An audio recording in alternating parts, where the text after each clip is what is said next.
নমস্কার বন্ধুরা, সবাইকে জানাই শুভ সকাল। মনপ্রিয়া চ্যানেলের নতুন একটি ভিডিওতে তোমাদেরকে জানাই অনেক ভালোবাসা। এখন ঘড়ির কাঁটায় সকাল 8:30। তো সকালে ঘুম থেকে উঠেই পাপানকে খাইয়ে রেডি করে দিয়েছি। আর এই দিকে আমি একটু সকাল সকাল আজকে চা খেয়ে নিলাম, তারপরে বানিয়ে নিচ্ছি কিন্তু সকালের জন্য রুটি। এখন আমরা বেশ কয়েকদিন সকালে রুটিই খাচ্ছি। তো আটা মাখা কমপ্লিট, এবার ঝটাপট রুটিগুলো বানিয়ে ফেলবো, কারণ ও চলে এসেছে আর একদিকে রুটিগুলোও হয়ে গেছে। তো রুটি করার পরপরই আমি দুপুরের জন্য ভাত বসিয়ে দিয়েছি, এদিকে ভাতটাও হয়ে গেছে। ও কিন্তু আজকে বাজার থেকে একসঙ্গে অনেক কিছু কিনে নিয়ে এসেছে, যেহেতু ও রেগুলার সকালবেলা বাজারে যেতে পারে না, ও একটু ব্যস্ত থাকে সকালের দিকটায়, ওই জন্য কিন্তু একসাথে আজকে অনেক বাজার করে নিয়ে এসেছে। চলো তোমাদেরকে আগে দেখাই কি কি কিনে নিয়ে এসেছে। প্রথমেই দেখো এখানে নিয়ে এসেছে খাসির মাংস। আজকে কিন্তু এই খাসির মাংসটাই রান্না হবে, আর একটা মাছ হবে। তো তারপরে নিয়ে এসেছে ইলিশ মাছ। ইলিশ মাছ আমি ওকে আনতে বারণ করেছিলাম, তবুও এনেছে। তো আর নিয়ে এসেছে চিংড়ি মাছ। চিংড়ি মাছটাও আজকে রান্না হবে না। তারপরে নিয়ে এসেছে চিকেনটাও আজকে করব না, কারণ একদিনে এত কিছু করা সম্ভব নয়। তারপরে আমার আবার ঘর পরিষ্কার করতে হবে। তো তারপরে এখানে দেখো নিয়ে এসেছে ট্যাংরা মাছ। হ্যাঁ, ট্যাংরা মাছটা আজকে রান্না করার ইচ্ছা আছে, ভেবেছিলাম করব না, কিন্তু তবু ভাবলাম ট্যাংরা মাছটা করে নিই। আর এখানে নিয়ে এসেছে ওর পছন্দের মায়া মাছ, যে এই মাছগুলো আমার খুব একটা ভালো লাগে না, কিন্তু ও খুব পছন্দ করে।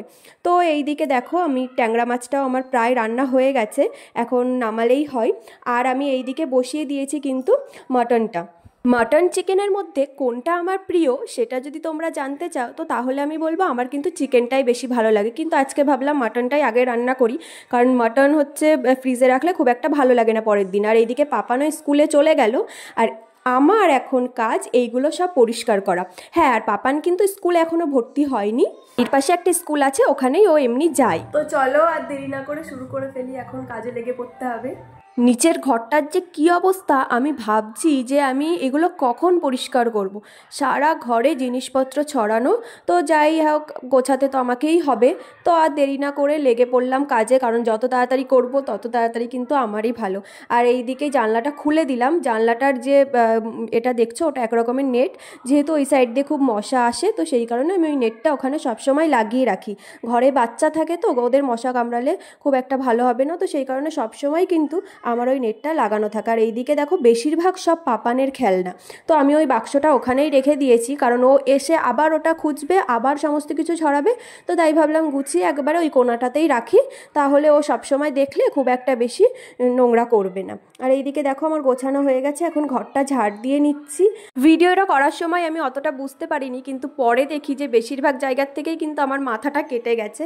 তো যাই হোক, এইদিকে আমার ঘরের সমস্ত কাজও হয়ে গেছে, গোছানোও হয়ে গেছে, গ্যাসের ওই জায়গাটাও পরিষ্কার হয়ে গেছে। এখন আমি যাব পাপানকে স্নান করাতে।